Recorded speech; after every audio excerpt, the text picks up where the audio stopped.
আজকে আমি তৈরি করব দিলখুশ। তো দিলখুশ তৈরি করব, তার জন্য দেখুন আমি সুজি নিয়েছি।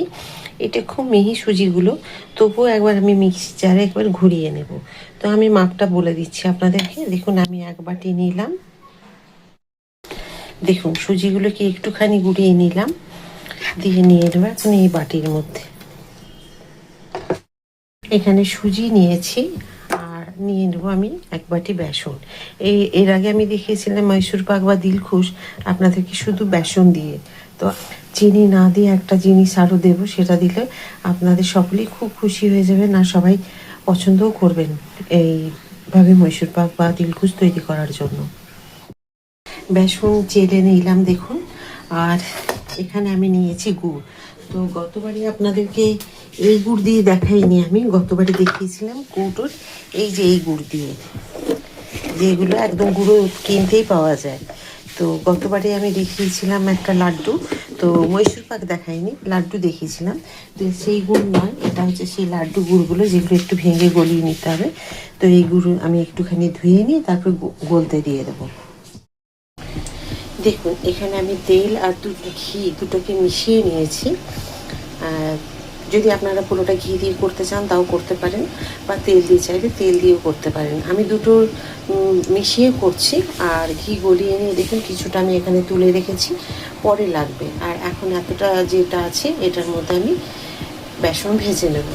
তবে মাপ নিয়েছি আমি এই যে এই বাটিটার 1 বাটি পুরো ভর্তি, তেল আর ঘি মিলিয়ে মিলিয়ে আর্ধেক আর্ধেক করে।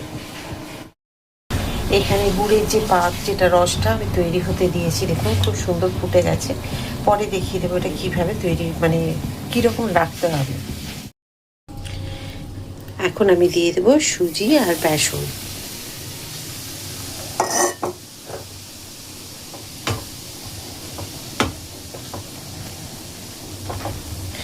একদম মিডিয়াম টু লো ফ্লেমে এগুলোকে ভেজে নিতে হবে খুব ভালো করে।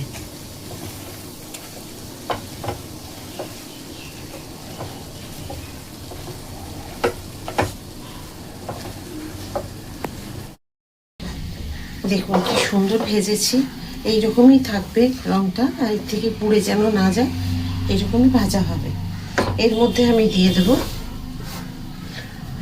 একটু জায়ফলের গুঁড়ো।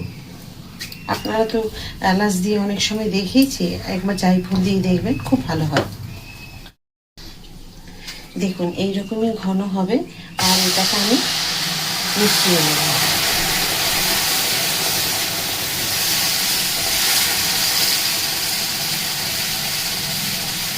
একটু একটু করে দিয়ে মিশিয়ে নিতে হবে।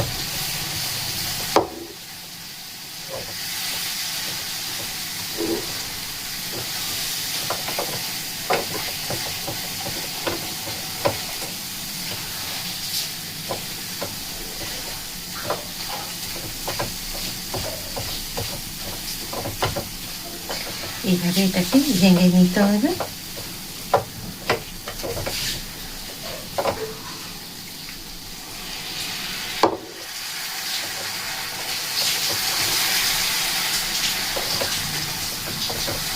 একটু একটু করে দিয়ে দিয়ে এটাকে মিশিয়ে নিতে হবে।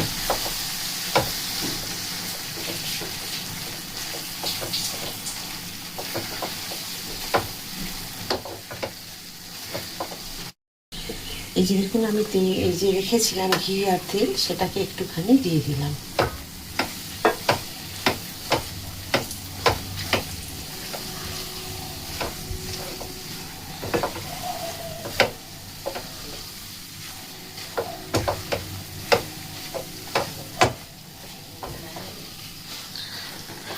আর আমি এটার মধ্যে এই শনপাপড়ির প্যাকেট এটার মধ্যে দেব, আর টিফিন কৌটোতে দেবো না, এতে দিলে খুব সাইজটা সুন্দর মতো হবে সেই কারণে। আর এটাই করলে পরে কোনো কাগজ বা কিছু দিতে হবে না। আমি গ্যাস অফ করে দিলাম।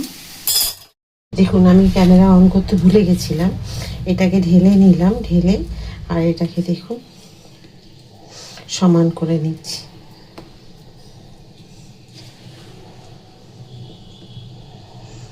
আর এতে কোনো বাটার পেপার টেপার কিচ্ছু দেওয়ার দরকার নেই, খুব সুন্দরভাবে এটা মানে এর মধ্যে দিলে ছেড়ে আসবে।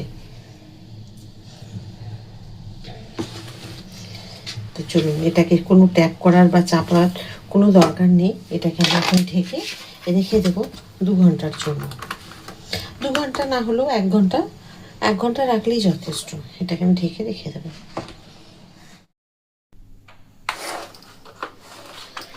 আমি রেখে দিয়েছিলাম ঢাকা দিয়ে।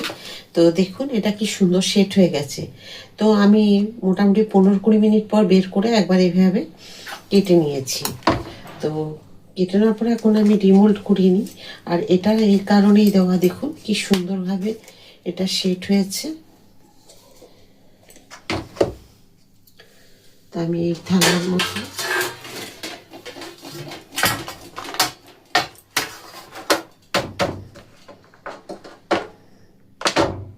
দেখুন কি সুন্দর ছেড়ে এলো।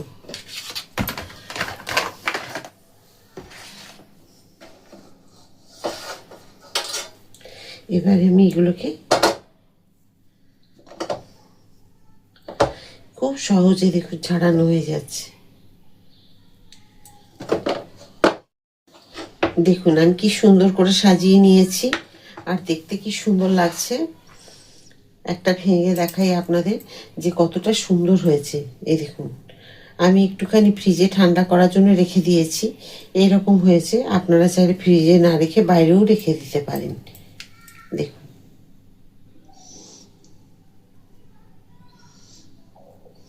তো এইভাবে আপনারা তৈরি করে নিতে পারেন। দিলখুশ বা আপনার হচ্ছে মাইসুর পাক একটু শক্ত হয়, তো এটা আর একটু যদি শক্ত করতে চান ফ্রিজে রেখে দেবেন। আর যদি নরম খেতে চান তাহলে ফ্রিজে দেওয়ার দরকার নেই। তো খুব সুন্দর হয়েছে, একদম সন্দেশের মতো বা কালাকাঁদের মতো দেখতে। আর আমি তৈরি করেছি, আপনারা দেখেছেন, সুজি, বেসন, গুড় এইসব জিনিস দিয়ে। তো আশা করি ভালো লেগেছে আজকের। দেখুন এই মিষ্টি এগুলো তৈরি করে রেখে দিন, খুব ভালো লাগবে। বাড়িতে যদি এইভাবে রেখে দেন কোনো মানুষজন আসলে তাদেরকেও দেওয়া যাবে। কি সুন্দর দেখতে হয়েছে দেখুন প্রত্যেকটা। এই যে একদম দানা দানা মতো হয়েছে দেখতে।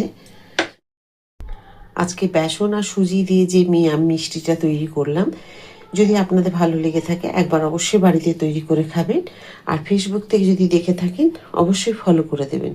আর ইউটিউব থেকে দেখলে লাইক, সাবস্ক্রাইব, শেয়ার করে আমার সাথে থাকবেন। আবার একটা নতুন কিছু রান্না নিয়ে আপনাদের সকলের কাছে আমি চলে আসবো। সবাই খুব ভালো থাকুন। রাধা রাধা।